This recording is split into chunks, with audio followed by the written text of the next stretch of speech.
Today I'll be going through my computer science IA. I will start by starting the server through localhost here with npm start, and I will start the front end here with npm start as well. Now this is the login page. I will enter a test email address to log in.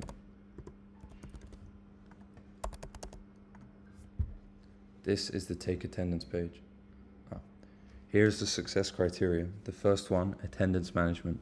The system must be able to accurately record and store attendance data for each student in a class. I will now show this.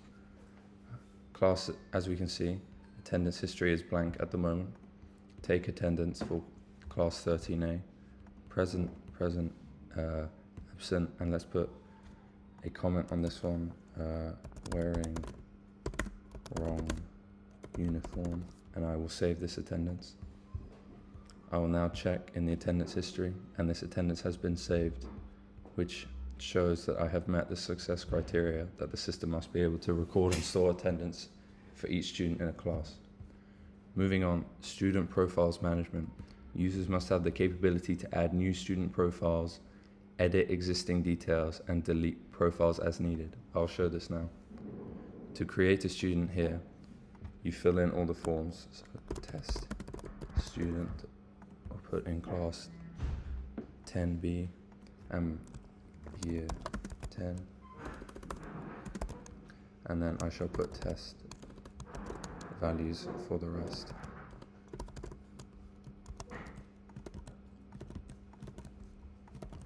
Add student. Student added successfully. I can view this in the all students page where test student can be visualized here in 10B. I will show this in the database now. Here we can see the new student I will upload.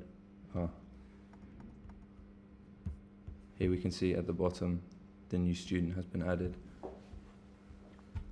Going back to the success criteria, must edit existing details and delete profiles as needed. I will edit the student's name to test student 2. I will save. I'll go back to the database, refresh, and go to the student, and it now has test student 2.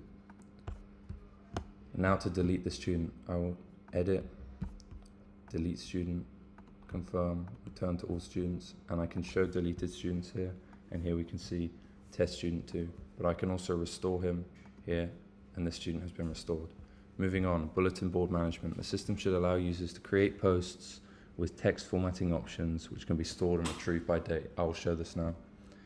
Here is the bulletin board. I shall create a post. Tag year 8, no football indoors. I can increase the font.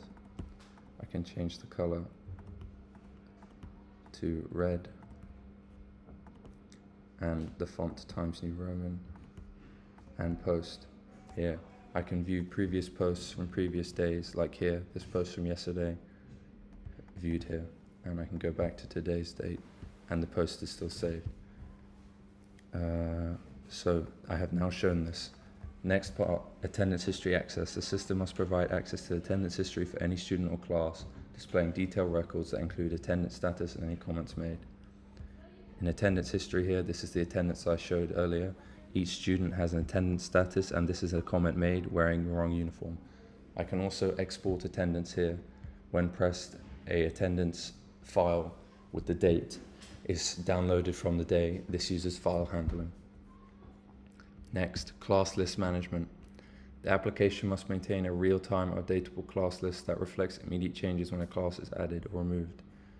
I can add classes here. This is where I can view existing classes and sort by name, descending or ascending. This sort uses a sorting algorithm. I can create a class, test, create class, and I go to all classes, and it is here.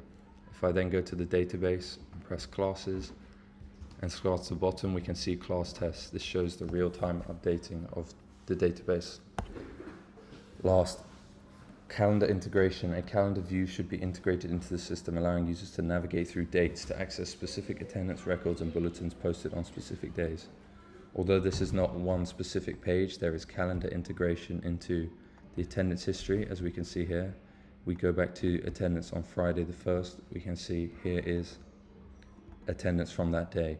And as I showed earlier with the bulletin posts, if you go to the day before, You can see the past posts for the ski trip students. Lastly, I will show the forgot password functionality. So I shall log out, forgot password. I shall put in my email, but I will blur this as it is my personal email.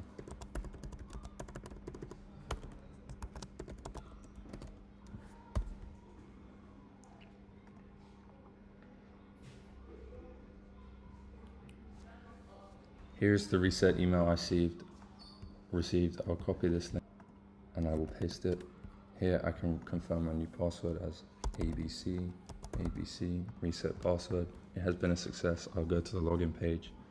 I shall put my email and password ABC, log in, and as we can see, this was a success. My project is easily expandable as it uses React app routing and modularity to present the app, and it will be easy to add more modules to expand for future.